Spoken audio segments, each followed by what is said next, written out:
The first gunshot of the day echoed across the dusty plains as Griffin O'Malley pressed his back against the weathered post office wall, blood seeping through his torn shirt sleeve. It was 1876, in the unforgiving territory of Wyoming, and this wasn't how he'd planned to start his morning in the small settlement of Cottonwood Springs. "You missed Harkins," Griffin shouted, his voice carrying over the sound of nervous horses and scattering townsfolk. "Your aim's as poor as your poker playing." The second shot splintered wood inches from his face. Griffin didn't flinch. 6 years as a ranch hand and occasional bounty hunter had taught him when to move and when to stay still. He counted to 3, then pivoted around the corner, fired once, and watched the burly man across the street drop his weapon and clutch his shoulder. "Next one won't be so merciful," Griffin called out, his breath visible in the early morning air.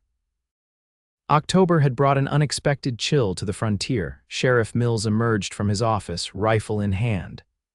"That's enough, both of you." Griffin holstered his Colt, wincing at the pain in his arm. "He started it, Sheriff. Man can't lose at cards without making accusations." The sheriff scowled beneath his thick mustache. "Get yourself patched up, O'Malley, and then I want you out of town for a spell. Tensions are high enough with the railway coming." Griffin nodded reluctantly. His small cabin outside town had been neglected during his 2-week cattle drive. Perhaps some time away from Cottonwood Springs would do him good. As he made his way to Doc Wilson's, he noticed a stagecoach arriving unusual for a Tuesday. Curiosity momentarily overshadowed his pain as he watched the driver help down a young woman. Even from a distance, Griffin could see she wasn't dressed like the typical frontier woman. Her deep blue traveling dress and carefully arranged auburn hair marked her as someone from back east. Their eyes met briefly before she turned away to direct the porter regarding her trunks. Something about her struck him a certain wariness in her expression, as though she'd traveled much further than just the physical distance from wherever she'd come from. Griffin continued toward the doctor's office, wondering what would bring such a woman to their dusty corner of Wyoming territory. It wasn't his business, but as he glanced back over his shoulder, he saw her standing alone on the boardwalk, looking up and down the main street with what appeared to be equal parts determination and uncertainty. That evening, after Doc Wilson had extracted the bullet and dressed his wound, Griffin rode the 4 miles to his cabin. The modest structure sat on a gentle rise overlooking a creek, with the distant mountains providing a dramatic backdrop. The place was exactly as he'd left it, sparse but functional, with a small corral for his horses and a woodpile that needed replenishing before winter set in. After tending to his gelding and lighting the stove, Griffin sat at his rough-hewn table with a sheet of paper and a pencil. The wound made writing difficult, but he'd developed this habit years ago and wasn't about to break it now. "Saw a new face today," he wrote, his handwriting neat despite his injury. A woman arrived on the stage, red hair like autumn leaves, blue dress that matched the sky. She looked lost and found at the same time. I wonder what story brought her here of all places. He continued writing until the single page was filled, then carefully folded it and placed it in a wooden box with dozens of similar letters, all addressed simply to her. The woman he believed would someday make sense of his solitary life. Griffin had been writing these letters nightly for nearly 4 years, ever since he'd survived a blizzard that had claimed 2 of his fellow ranch hands. Something about that brush with death had awakened in him a need to document his thoughts, his hopes, his observations, all directed at someone he hadn't yet met, but somehow knew existed. "Whoever you are," he concluded that night's letter, "I hope you find what you're looking for, just as I'm still looking for you." The next morning, Griffin's arm throbbed as he chopped wood one-handed. The sheriff had suggested he stay away from town, but his supplies were running low. By midday, he decided a quick trip was necessary. Cottonwood Springs was busier than usual. The promise of the railroad's arrival had brought new faces to town, most looking for opportunities or fresh starts. Griffin tied his horse outside the general store and stepped inside, nodding to Mr. Peterson behind the counter. "Heard about your excitement yesterday," the shopkeeper said, eyeing Griffin's bandaged arm. "Nothing worth repeating," Griffin replied, gathering the items he needed: coffee, flour, bacon, and ammunition. As he waited for Peterson to total his purchases, the bell above the door jingled.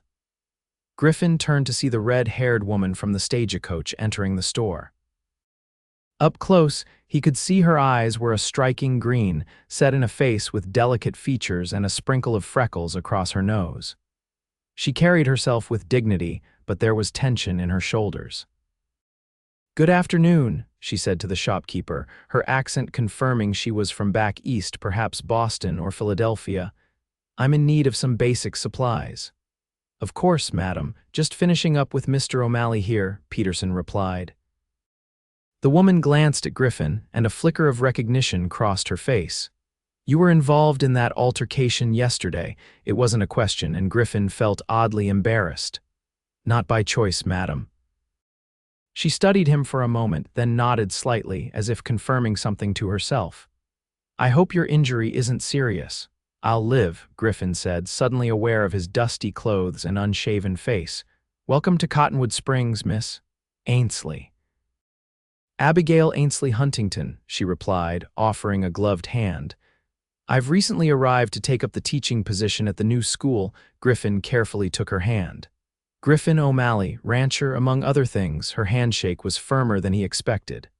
"A pleasure, Mr. O'Malley. Perhaps you can tell me where I might find suitable long-term accommodations. The hotel is rather costly for an extended stay." Peterson interjected. "The widow Johnson rents rooms in her house just past the church. Clean, respectable place for a lady." Abigail nodded her thanks, and Griffin completed his transaction, oddly reluctant to leave. At the door, he turned back. "Miss Huntington, if you need anything, well, most folks know where to find me." She offered a small smile that didn't quite reach her eyes. "Thank you, Mr. O'Malley. I appreciate the kindness." Griffin tipped his hat and left, his thoughts already shaping themselves into the letter he would write that night. That evening, his cabin felt particularly quiet as he lit the lamp and sat down with his paper and pencil. "Her name is Abigail," he wrote. "She's come to teach our children, bringing education to this wild place. There's something in her eyes, a story she's not telling. I recognize that look because I've seen it in my own reflection. She's running from something, just as I once did." The next 2 weeks passed slowly for Griffin. He mended fences, tended to his small herd of cattle, and healed from his injury. True to his word to the sheriff, he stayed away from town, sending his young ranch hand, Toby, for supplies when needed. Each night, Griffin wrote his letter, often wondering about the new schoolteacher. Had she settled in? Was she finding her way in this harsh but beautiful territory? More than once, he caught himself looking toward town, visible as a distant cluster of buildings from the highest point on his property. When he finally rode into Cottonwood Springs again, the town had transformed. New construction was underway near the planned railway station, and the saloon was overflowing with workers and speculators. Griffin handled his business efficiently, not looking for trouble.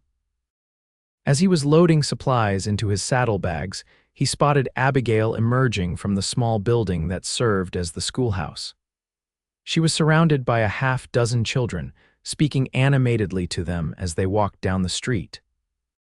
Her hair was pinned up neatly, and she wore a simpler dress than when he'd first seen her, but there was something vibrant about her presence that made him pause.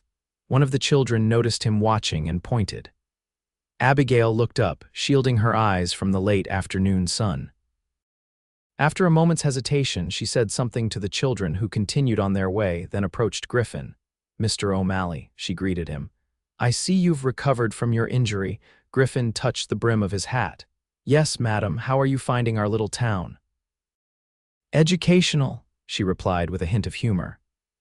"I've learned that biscuits can indeed be weaponized by 7-year-old boys. Rattlesnakes occasionally visit schoolrooms, and grammar is considered a curse word by most of my pupils." Griffin laughed, surprised by her candor. "Sounds like you're adapting well. Necessity is a powerful motivator." She glanced at his loaded horse. "You don't come to town often." "Not much reason to," he admitted. "My place is a few miles out." Abigail nodded, then seemed to make a decision. Mr. O'Malley, I wonder if I might impose upon you. I'm organizing reading materials for my students, and I've been told you have one of the few private book collections in the area. Griffin felt heat rise to his face. His small library, mostly classics and history texts he'd collected over the years, was his private indulgence. Who told you that? Mrs. Johnson, my landlady. She mentioned you'd lent her husband some books before he passed. I did, Griffin acknowledged. You're welcome to borrow whatever might be useful. Thank you. Perhaps I could stop by sometime to look at them.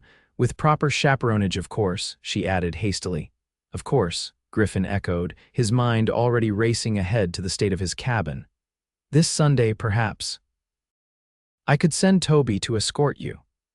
They agreed on the arrangement, and as Griffin rode home, he found himself seeing his modest property through new eyes. That night's letter was shorter than usual as he spent the evening cleaning and organizing his cabin for the first time in months. Sunday arrived with clear skies and mild temperatures. Griffin had spent the previous day hunting, and a venison stew now simmered on the stove. He'd swept the floor, dusted his bookshelves, and even put fresh linens on the bed, though he expected to receive his visitors on the porch, as propriety dictated. Shortly after noon, he spotted two riders approaching Abigail and Toby. Griffin walked out to greet them, suddenly conscious of his freshly shaved face and clean shirt. Miss Huntington, he called as they neared. Welcome to my humble home. Abigail dismounted gracefully, revealing riding clothes that were practical yet feminine. Mr. O'Malley. Thank you for the invitation. Your property is lovely. Griffin offered to show her around, and they walked the perimeter of his small ranch while Toby tended to the horses. Abigail showed genuine interest in his operation, asking intelligent questions about his cattle and the challenges of ranching in the territory. You know something about ranching? Griffin asked as they made their way back to the cabin. My uncle owned a farm in Pennsylvania, she explained. I spent summers there as a child. When they reached the cabin, Griffin hesitated at the door. I've prepared some refreshments, but if you'd prefer to remain on the porch. Abigail glanced at Toby, who had settled himself against a tree with a clear view of the proceedings. I believe we're properly chaperoned, Mr. O'Malley, and I'm quite interested in seeing these books I've heard about. Inside, Abigail's eyes widened at the sight of the bookshelves that covered one entire wall of the main room. This is unexpected, she said, moving toward them immediately. Griffin watched as she ran her fingers lightly over the spines, reading titles with obvious pleasure. Shakespeare, Dickens, Thoreau, Mr. O'Malley, this is a remarkable collection for a... She trailed off, looking embarrassed. For a cowboy, he finished with a smile. I wasn't always chasing cattle, Miss Huntington. She selected a volume of Whitman's poetry. May I? Griffin nodded, serving the stew while Abigail explored his library. They ate at his small table, their conversation flowing easily from literature to the changing frontier to her experiences teaching the local children. You still haven't told me what brought you all the way from the east to our little settlement, Griffin said as they finished their meal. Abigail's expression closed slightly. A teaching position opened. I was qualified. There are teaching positions all over the country, Griffin pressed gently. Few would choose Wyoming territory as their first option. She was quiet for a moment, then said, perhaps, like many out here, I was looking for a fresh start. Her tone made it clear the subject was closed. Griffin respected her boundary. Well, whatever your reasons, the children here are fortunate to have you. The afternoon passed quickly. Abigail selected several books suitable for her students, and Griffin insisted she borrow a few for her own enjoyment as well. As she prepared to leave, she paused by his desk where he'd accidentally left his writing box open. You're a writer, she asked, noticing the stacked papers. Griffin quickly closed the box. Just letters, nothing important. Her eyes held curiosity, but she didn't pry. Thank you for your hospitality, Mr. O'Malley. This has been a most pleasant afternoon. As Griffin watched her ride away with Toby, he felt a strange mixture of satisfaction and emptiness. That night, his letter was longer than usual. I showed her my books today, he wrote. She touched them like old friends. There's education in her background and refinement, but also something wounded. I wanted to ask more to understand what shadows follow her, but some stories need time to be told. My cabin feels different now that she's been here, as though her presence lingers in the corners, making the silence afterwards more noticeable. Over the next month, Griffin found more reasons to visit town. He attended the community meeting about the schoolhouse expansion. He volunteered to help repair the church roof. He even sat through a painfully amateur theatrical performance by Abigail's students, watching her more than the children as she mouthed their forgotten lines from the side of the makeshift stage. Each encounter added depth to his nightly letters. He wrote about the way she'd defended a half-Cherokee boy when others wanted him excluded from the school. He described how she'd organized the town's first lending library in a corner of the general store. He captured the sound of her laughter when one of her young charges presented her with a horned toad as a gift. As November turned harsh, Griffin received word that a neighboring rancher had fallen ill.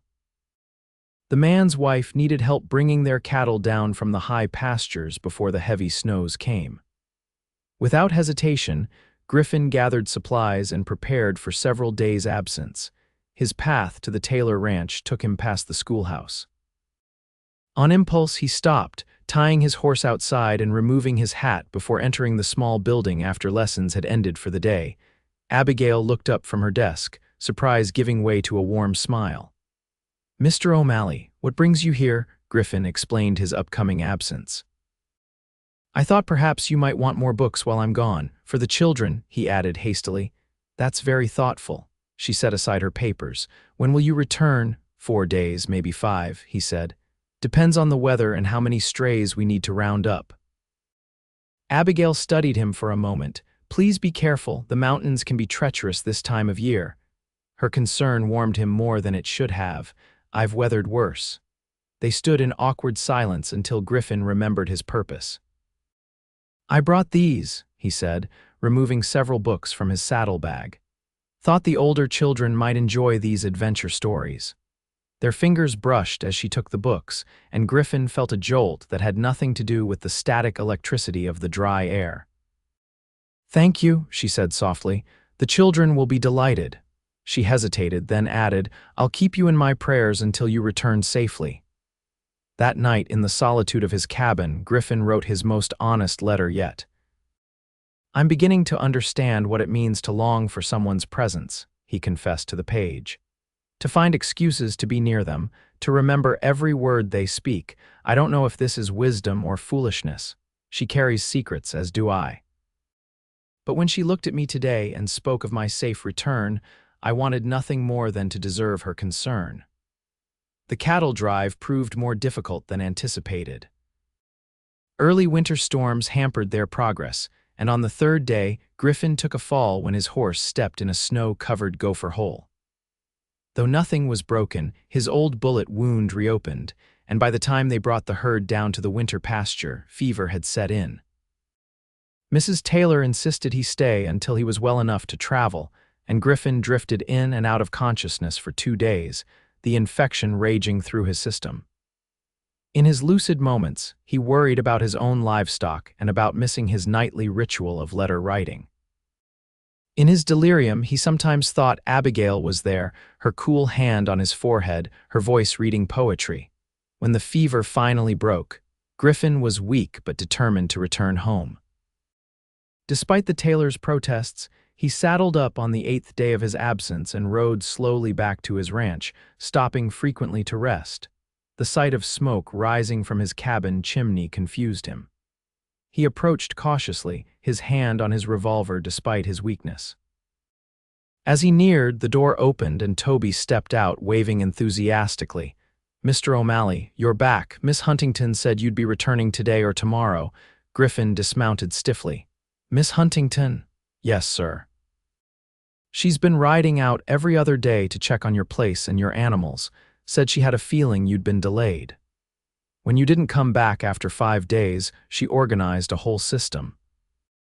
Me and some of the other boys have been taking turns with your chores, and she's been keeping track of everything in a ledger." Griffin was speechless as he entered his own cabin. The fire burned brightly, the floor was swept, and a pot of something savory simmered on the stove. On his table sat a neat stack of papers, detailed notes about his cattle, his horses, the repairs Toby had made to the north fence. At the bottom of the last page was a personal note in elegant handwriting. "Mr. O'Malley, I hope this finds you well and safely returned. The community has been happy to assist in your absence as you have so often helped others. Please send word of your return. A.H." That night, despite his exhaustion, Griffin wrote his letter with a strange new certainty. "You came to my aid without being asked," he wrote. "You saw a need and filled it, organized others to help. I've never had anyone care for my home, my animals, my life in my absence. I don't know what I've done to deserve such kindness, but I intend to be worthy of it." The next morning, Griffin sent Toby to town with a note of thanks for Abigail and an invitation to Sunday dinner, properly chaperoned, of course. The boy returned with her acceptance and the news that Griffin's adventure had become something of a town legend. "Miss Huntington really took charge," Toby reported. "When Mr. Peterson tried to say women shouldn't be organizing ranch work, she just stared him down and said, 'Perhaps you'd prefer to volunteer yourself then.' He couldn't back down fast enough." Griffin smiled at the image. "She's a formidable woman. She was worried about you," Toby added with the blunt honesty of youth. "Real worried, kept saying we should send someone to check on you at the tailor's, but the snow made the pass too dangerous." This information occupied Griffin's thoughts as he spent the next few days regaining his strength and preparing for Abigail's visit. On Sunday morning, he was more nervous than he'd been facing down armed cattle rustlers the previous spring. Abigail arrived accompanied by Mrs. Johnson, her landlady. The older woman made it immediately clear that while she approved of Griffin, propriety would be strictly observed. "Miss Huntington has become like family to me," she announced, settling herself firmly in the most comfortable chair. "I look after my family." Griffin assured her of his honorable intentions, aware of Abigail's amused expression as she unpacked the apple pie she'd brought for dessert. Despite Mrs. Johnson's watchful presence, the afternoon was pleasant. Griffin expressed his gratitude for Abigail's intervention during his absence, and she modestly downplayed her role. "Any decent person would have done the same," she insisted. "This community takes care of its own." "Is that how you see yourself now?" Griffin asked. "As one of us?"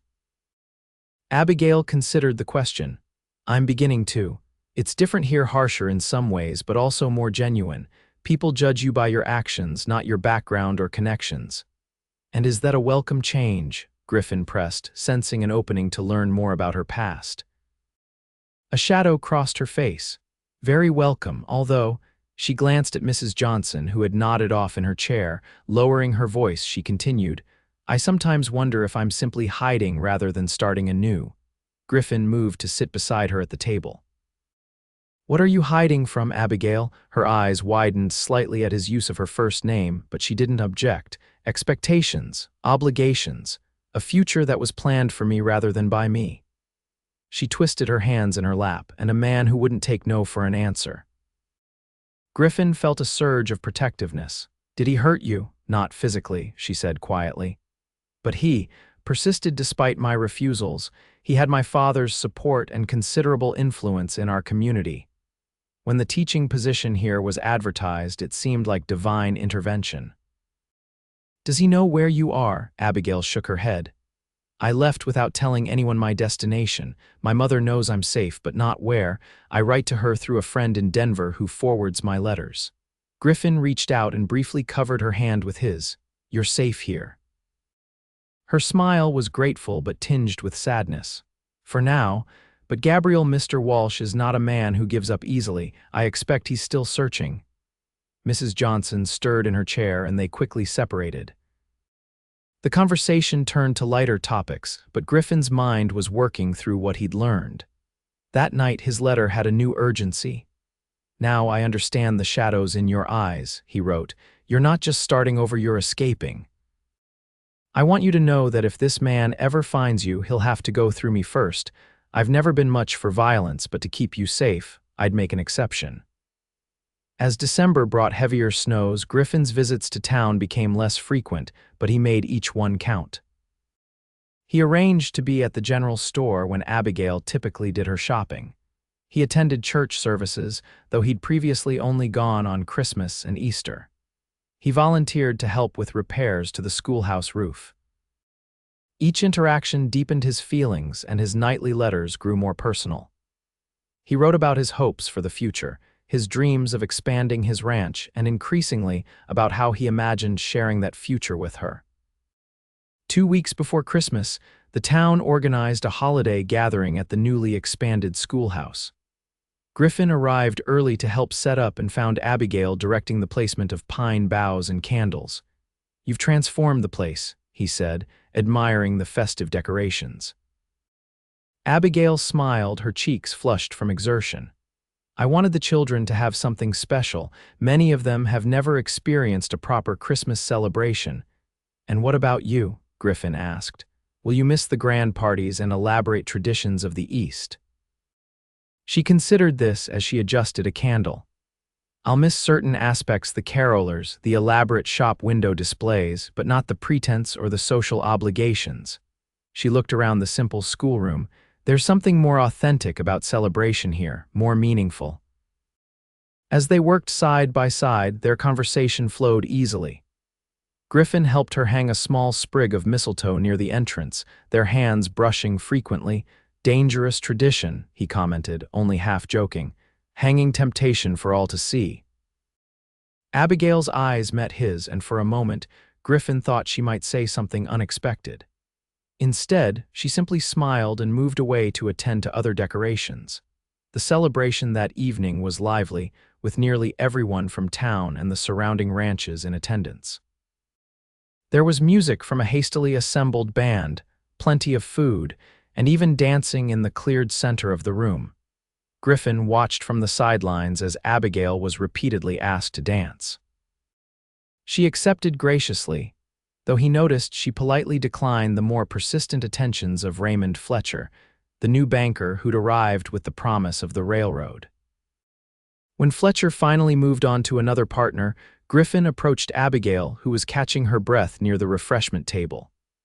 "May I have this dance, Miss Huntington?" he asked formally, extending his hand. Her smile was warm as she placed her hand in his. "I'd be delighted, Mr. O'Malley." The musicians had slowed to a waltz, and as Griffin led Abigail in the dance, he was acutely aware of her proximity. The scent of lavender clung to her hair, and beneath his hand, her waist was slender but strong. "You dance well for a rancher," she observed, her eyes twinkling. "I had a life before Wyoming," he reminded her. "Though none of those fancy Boston parties prepared me for how it would feel to dance with you." Her steps faltered slightly.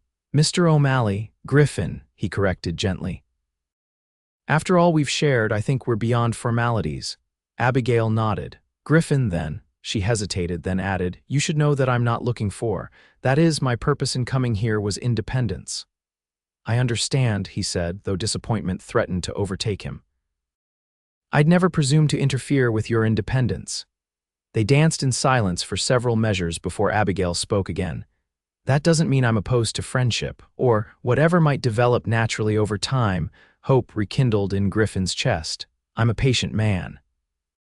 The dance ended, and as they separated, Sheriff Mills hurried into the schoolhouse, his expression grim. He made straight for Griffin and Abigail. "Miss Huntington," he said quietly, "there's a gentleman at my office asking after you, says his name is Gabriel Walsh, claims to be your fiancé." The color drained from Abigail's face. "He's not my fiancé. I never accepted his proposal." Griffin stepped closer protectively. "What does he want?" "Says he's come to bring Miss Huntington home. Has letters from her father authorizing him to act on the family's behalf." The sheriff looked uncomfortable. "I told him I'd see if you were willing to speak with him, but that no one would force you to go anywhere against your will." Abigail's hands trembled. "I don't wish to see him." "Then you won't," Griffin said firmly. "Sheriff, please inform Mr. Walsh that Miss Huntington declines his request." The sheriff nodded. "I suspected as much. I'll tell him, but Miss Huntington, he seems determined. Says he'll be staying at the hotel until you come to your senses." After the sheriff departed, the festive atmosphere was ruined for Abigail. She apologized to the other organizers and prepared to leave, with Mrs. Johnson insisting on accompanying her home. "I'll escort you both," Griffin said, his tone brooking no argument. As they walked through the snowy night, Abigail was uncharacteristically silent. At Mrs. Johnson's house, she finally spoke. "I knew this might happen eventually. I just hoped I'd have more time to establish myself here." Griffin took her hand. "You have established yourself. Everyone in town respects you. No one will let him bully you into leaving." "You don't know Gabriel," she said wearily. "He's charming and persuasive. He'll win people over, make himself seem reasonable while making me appear ungrateful and hysterical." "Not to me," Griffin assured her. "Never to me." That night, his letter was brief but resolute. "He's found you," Griffin wrote, "but he doesn't know who he's dealing with either of us. You're stronger than you realize, and I'll stand with you for as long as you'll let me. Whatever happens, know this: in the few months I've known you, you've become the most important person in my life." The next morning, Griffin went directly to the hotel. He found Gabriel Walsh in the small dining room, a handsome man of about 35 with immaculate clothes and an air of urbane confidence. "Mr. Walsh," Griffin said without preamble, "I understand you're looking for Miss Huntington." Walsh studied him with cool assessment. "And you are?" "Griffin O'Malley, a friend of Abigail's." "Ah," Walsh said, gesturing to the chair opposite him. "Please join me. Perhaps you can help me understand why Abigail has chosen to bury herself in this frontier outpost." Griffin remained standing. "She's built a life here, a good one. She's respected and valued." Walsh's smile didn't reach his eyes. "I'm sure she's making the best of things, but Abigail belongs in civilization, among people of her class and education. Her father is quite concerned about her impulsive decision to leave." "It wasn't impulsive," Griffin countered. "It was carefully considered and necessary." Walsh's pleasant expression hardened slightly. "Necessary to flee without a word to her fiancé, to break her father's heart and damage her family's standing." "You were never her fiancé," Griffin said evenly. "She refused your proposal." "Repeatedly, I understand." Walsh's laugh was dismissive. "She was confused, emotional. Women often don't recognize what's best for them. I've given her time to overcome her nervousness, but my patience has limits." Griffin felt his temper rising but kept his voice steady. "Miss Huntington doesn't require your patience or your understanding. She requires your absence. She has no wish to see you or return east." Walsh stood, his manner suddenly less refined. "I don't recall asking for your opinion, Cowboy. This is a private matter between Abigail and me." "Not anymore," Griffin replied. "Abigail is part of this community now. We look after our own." The two men stared at each other, tension crackling between them. Finally, Walsh shrugged elegantly. "I can see you've been misled about the nature of my relationship with Abigail. Perhaps when I speak with her directly, things will become clearer." "She doesn't want to speak with you." Walsh's smile turned cold. "She'll change her mind. She always does, eventually." Griffin left the hotel seething with anger but determined to remain calm for Abigail's sake. He went directly to the schoolhouse, where he found her teaching with remarkable composure given the circumstances. When the children were dismissed for lunch, he told her about his encounter with Walsh. "He won't give up easily," she said, pacing the small classroom. "He believes my father's influence and his own persistence will wear me down."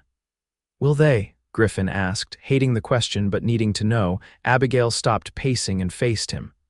"No, I spent years being malleable, accommodating, proper. I let my father guide my choices because I trusted his judgment. But Gabriel, the way he simply ignores my refusals as if my opinions are temporary inconveniences." She shook her head firmly. "I won't go back to that life." Relief flooded through Griffin. "Then we'll make sure you don't have to." Over the next few days, word spread through town about the situation. To Griffin's surprise and gratification, the community rallied around Abigail. Mrs. Johnson pointedly turned Walsh away when he came calling. The general store owner suddenly forgot English whenever Walsh tried to make purchases. Sheriff Mills made a point of being visible whenever Walsh approached the schoolhouse, but Walsh was persistent. He sent Abigail letters, which she returned unopened. He attended church services, positioning himself to intercept her afterwards. He even attempted to charm some of the town's prominent women into arranging a meeting. Through it all, Abigail maintained her dignity and resolve, though Griffin could see the strain it placed on her. They began meeting regularly at Mrs. Johnson's home, where Griffin would bring books and news from his ranch, providing distraction from the pressure Walsh exerted. On the evening before Christmas Eve, Griffin invited Abigail and Mrs. Johnson to his cabin for dinner.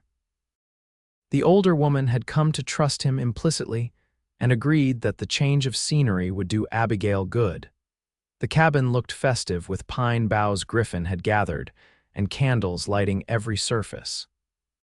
He'd prepared a special meal and even managed to find a small gift for Abigail, a journal bound in soft leather.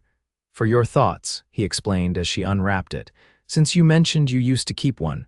Abigail traced the cover with her fingers. "It's beautiful, thank you." She handed him a small package in return. "It's not much." Inside was a hand-knitted scarf in deep blue wool.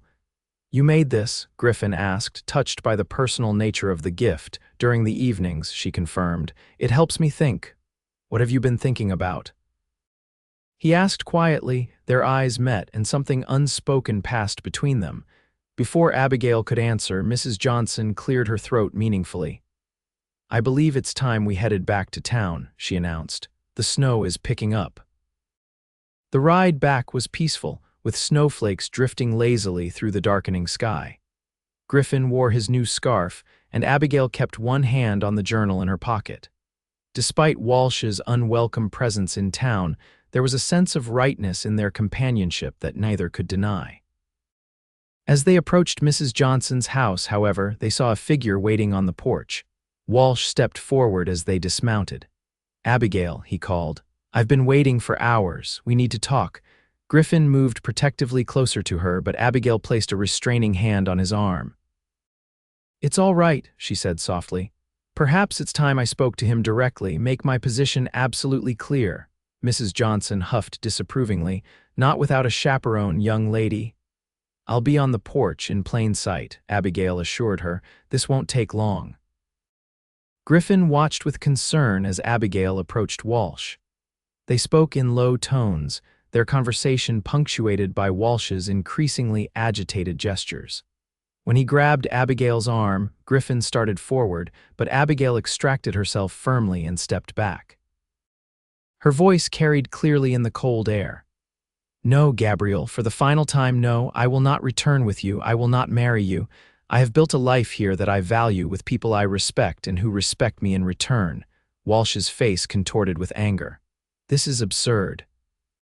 You're throwing away everything for what? To teach grubby frontier children, to live in this backwater, to dally with some uneducated cowboy." Abigail's spine straightened.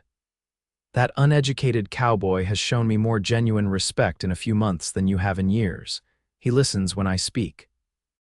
He values my thoughts and my choices. He sees me as a person, not a possession." Griffin's heart hammered in his chest at her words. Walsh's expression turned ugly. "Your father will cut you off without a penny when he hears of this. You'll have nothing." "I'll have myself," Abigail replied steadily, "and that's worth more than all your money and position." With a final scathing look at both Abigail and Griffin, Walsh stormed off toward the hotel. Abigail's shoulders sagged slightly as the tension left her body. Griffin approached cautiously. "Are you all right?" She nodded, a small smile forming. "Yes, better than I've been in a long time, actually." She looked up at him. "I meant what I said about you, about all of it." That night, Griffin's letter was different from all the others. "I think I found you," he wrote simply. "Or perhaps you found me. Either way, I'm beginning to believe that all these letters weren't just sent into the void. They were finding their way to you all along, even before I knew your name." Christmas Day dawned clear and cold. Griffin attended the special church service, his eyes constantly seeking Abigail in the crowd. When he finally spotted her, her smile was radiant. "Merry Christmas," she said as they met outside afterwards. "Have you heard the news? Gabriel left on the early stage this morning." Relief washed over Griffin. "Are you certain?" Sheriff Mills confirmed it. Apparently, my stubbornness wasn't worth enduring another day in our primitive settlement, she said, her tone lightly mocking Walsh's refined accent. Griffin laughed. His loss, indeed. They walked together through the snow-covered town, accepting Christmas greetings from neighbors and friends. There was an ease between them now, a sense of possibility that hadn't existed before. "Would you like to come to dinner at Mrs. Johnson's?" Abigail asked. "She's invited half the town, it seems. There's always room for one more," Griffin hesitated. "Actually, I was hoping you might join me for a short ride first. There's something I'd like to show you." Curiosity lit Abigail's eyes. A Christmas surprise, of sorts. "With Mrs. Johnson's grudging permission, be back before dark, mind you." They set out on horseback toward Griffin's property. But instead of turning toward his cabin, he led her further west, to a rise overlooking a small valley sheltered by hills on three sides. "It's beautiful," Abigail said, taking in the pristine snow-covered landscape. "Is this part of your ranch?" Griffin nodded. "I acquired it last year. I've been saving it." "For what?" He turned to face her, suddenly nervous. "For the future, for possibilities." Understanding dawned in her eyes. "Griffin, I'm not proposing," he said quickly. "Not yet. That would be too soon, and I respect your independence too much to rush you." He gestured toward the valley. "But I wanted you to see this, to know that I'm thinking of a future. A future that I hope might include you when you're ready." Abigail was quiet for a long moment, her gaze traveling across the valley. "It's perfect for a house," she finally said, "with a view of the mountains, maybe a garden on the southern slope." Hope surged in Griffin's chest. "You can see it too," she turned to him, her eyes bright. "I'm beginning to." They sat their horses side by side, contemplating the landscape and the possibilities it represented. After a comfortable silence, Griffin spoke again. "There's something else I should show you. Something I've been doing for a long time." Back at his cabin, Griffin hesitated before retrieving the wooden box of letters. He placed it on the table between them. "For almost 4 years, I've written a letter every night," he explained, feeling vulnerable in a way he never had before. "To someone I hadn't met yet, to you, though I didn't know it then." Abigail looked at the box, then at him. "May I?" Griffin nodded, watching as she carefully opened the box and selected a letter at random. Her eyes widened as she read. "This is from 2 years ago," she said, looking at the date, "long before you knew me." "Yet somehow I was writing to you," Griffin said softly, "about my day, my thoughts, my hopes, things I couldn't say to anyone else." Abigail selected another letter, this one more recent.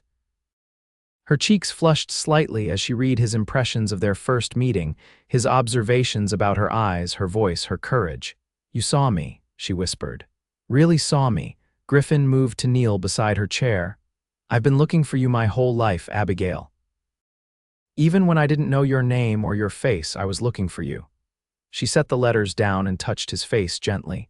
"And I've been looking for someone who would see me as I am, not as others wished me to be." Their first kiss was gentle, tentative, a beginning rather than a culmination. When they separated, Abigail's eyes were bright with unshed tears. "I should warn you," she said, her voice slightly unsteady, "I may require many more letters." Griffin smiled. "I plan to write them every day for the rest of our lives." That evening, after escorting Abigail to Mrs. Johnson's Christmas dinner, Griffin returned to his cabin and wrote the day's letter with a lighter heart than he'd ever known. "Today, I kissed the woman I've been writing to all these years," he began. "And for the first time, I know these words will truly reach her."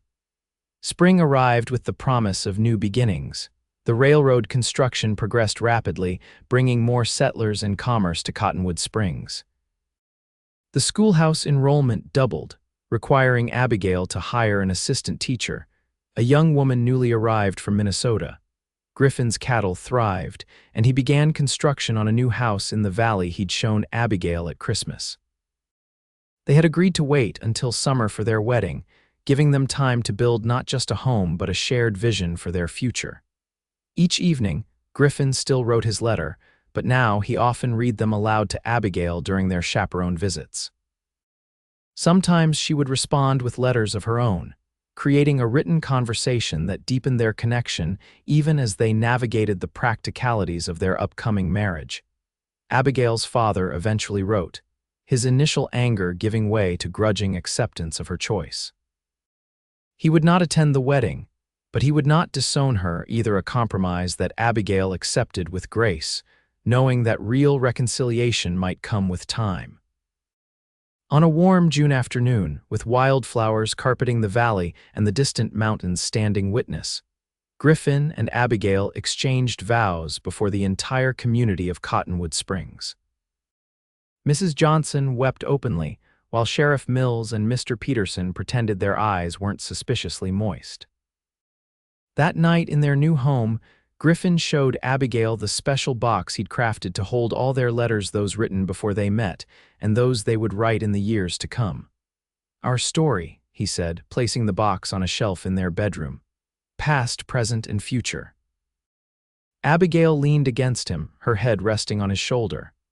"I never imagined finding such happiness here in this wild place so far from everything I knew."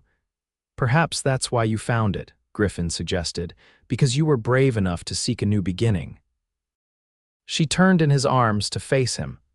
"And you were patient enough to write to me before you even knew my name." Their kiss sealed a promise that had begun years earlier, with a cowboy writing letters by lamplight to a woman he believed existed somewhere in the world, letters that had somehow found their way to exactly where they needed to be. Years later, their children would discover the box of letters and marvel at the love story contained within, how their father had written faithfully each night to their mother, even before he knew her name. How their mother had fled across the country to escape one man, only to find another who saw her true self. How a small frontier town had become the setting for a love that neither time nor distance could have prevented. And each anniversary, Griffin would write a special letter to Abigail, beginning with the same words. "To the woman I wrote to before I knew her name, and who I've loved more deeply with each passing day since I found her." Their story became something of a legend in Cottonwood Springs, which grew from a small settlement into a proper town with the coming of the railroad. As the frontier gradually transformed into civilization, Griffin and Abigail watched their family and their ranch prosper, their love deepening through challenges and joys alike. They raised 3 children in the house overlooking the valley, 2 sons who eventually took over the ranching operations, and a daughter who followed in her mother's footsteps as a teacher. Their grandchildren grew up hearing the story of the letters, and how love can find its way across any distance when hearts are truly meant to find each other. And though technology and progress gradually transformed the Wild West into something more tamed and settled, Griffin and Abigail maintained their nightly ritual of writing to each other, preserving on paper the thoughts, dreams, and devotion that had brought them together, and sustained them through a lifetime of love in a once wild land that they had helped to cultivate, just as they had nurtured their own extraordinary connection.